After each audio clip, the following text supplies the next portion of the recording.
जय Hind defence aspirants, welcome back again. This is Divyanshu Pandey. Maharashtra की police को एक काफी बड़ी कामयाबी मिली है और अब इन्होंने टोटल 12 नक्सलियों का एनकाउंटर कर दिया है, जिससे कि महाराष्ट्र के गढ़चिरौली में अब शांति व्यवस्था बन गई है। और इस ऑपरेशन के माध्यम से भारत सरकार ने एक बार दिखाया है कि नक्सलियों को एलिमिनेट करने के लिए वो पूरी तरीके से प्रतिबद्ध है। तो चलिए जानते हैं कि किस प्रकार से एनकाउंटर को अंजाम दिया गया है और भारत में नक्सलिज्म क्या है। अभी पुलिस के द्वारा महाराष्ट्र में के जो है आपका छत्तीसगढ़ बॉर्डर में एक मुठभेड़ हुई, जहां पर कुल 12 नक्सली आपके मारे गए हैं। पुलिस के कुछ जवान उसमें आपके इंजर्ड हुए हैं, लेकिन इनको ये काफी बड़ी आपकी कामयाबी मिली है। The heavy exchange of fire broke out in the afternoon between C-60 commandos and Naxal in the Wandoli village, जहां पर ये आपका गढ़चिरौली में के सुपरिटेंडेंट के द्वारा कहा गया कि 6 घंटे तक एनकाउंटर आपका चला और इस मुठभेड़ में टोटल आपके 12 नक्सली मारे गए हैं।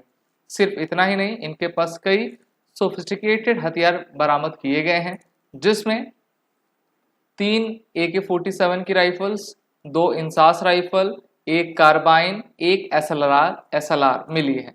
अब इन सभी राइफल्स को आप देखोगे तो इसको भारत के सिक्योरिटी फोर्सेस के द्वारा यूज किया जाता है। नक्सली मेनली क्या करते हैं कि वो पुलिस में या पुलिस के स्टेशन पर आपका हमले करके या फिर हमारे आर्म फोर्सेस के ऊपर हमले करके उनके गन्स को ले लेते हैं, और वही गन्स जो है अभी आपकी रिकवर की गई है। इसमें आगे कहा गया है कि one of the slain Naxal was identified as DVCM Laxman Atram alias Vishal Atram in charge of the Tipagad Dalam. इनके ऊपर काफी आपका इनाम भी रखा गया था। Deputy chief minister Devendra Fadnavis कहा, who is the also guardian minister of the Gadchiroli, announce a cash reward of 51 lakh rupees for the C-60 commandos and Gadchiroli police for the operation.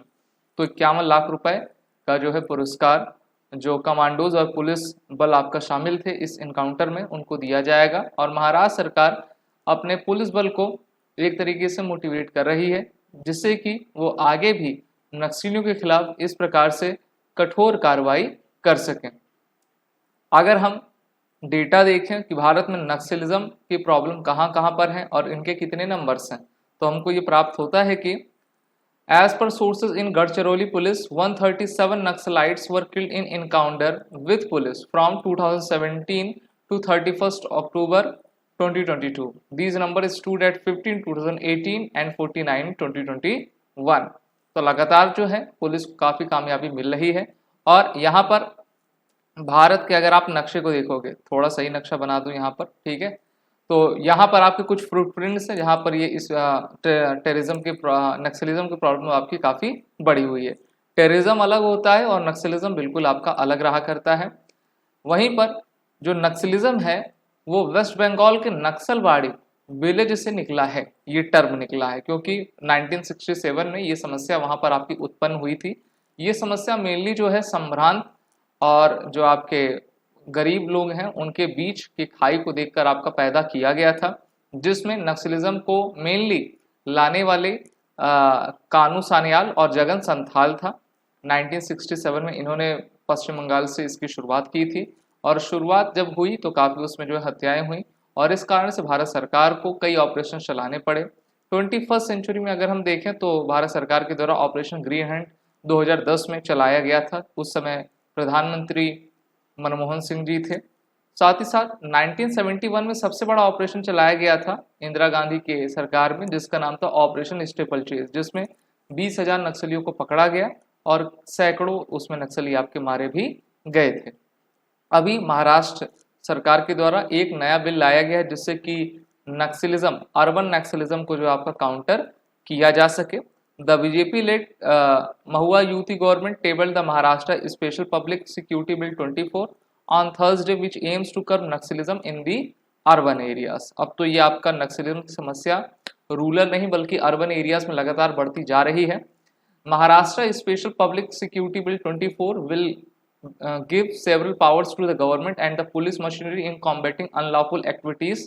Additionally, the bill says any action which constitute a danger of the menace to public order, peace, tranquility, or tends to interfere with the maintenance of the public order or interferes or tends to interfere with the administration of law or establish the institutional and personal will be considered as unlawful activity। तो ये चीज में आपका कहा गया है। Jail के लिए क्या कहा गया तो देखते हैं। When the bill is passed, association with an unlawful organization will see a jail term for 3 to 7 years and a fine of 3 to 5 lakh rupees. तो बिल्कुल लॉ लाकर इनको कर्व जरूर करना चाहिए। और भारत के जिन जिन क्षेत्रों में मेनली अगर आप पश्चिम बंगाल के कुछ इलाके देख लो, झारखंड छत्तीसगढ़ देख लो, या फिर महाराष्ट्र गढ़चिरौली देख लो, तो यहाँ पर इस प्रकार की समस्याएं काफ़ी व्याप्त हैं और उसको कम करने की आवश्यकता है। भारत सरकार ने इसको कम भी किया है। पहले 230 से अधिक जिलों में नक्सलिज्म की समस्या आपकी थी, अब तो वो आकर 90 से कम जिलों में हो गई है और धीरे धीरे करके इसको समाप्त पूरी तरीके से ज़रूर किया जाएगा। लेकिन हम जानते हैं जो विचार होते हैं वो निरंतर रहते हैं, इसलिए ऐसे विचार हमारे शैक्षिक संस्थानों में ना आ पाए, इसका भी हमको ध्यान रखना पड़ेगा। वीडियो अच्छी लगी तो इसको लाइक शेयर जरूर करें। These are the courses running this SSB crack exam, वो और 10 कोड का यूज करें। जय हिंद। अगर आप एक डिफेंस एस्पिरेंट हैं और SSB interview, NDA, CDS, AFCAT जैसे एग्जाम्स के लिए प्रिपेयर कर रहे हैं तो आप एसएसबी क्रैक एग्जाम्स के कोर्स को चेक करना ना भूलें। आप हमारी लर्निंग एप्लीकेशन को गूगल प्ले स्टोर से भी डाउनलोड कर सकते हैं।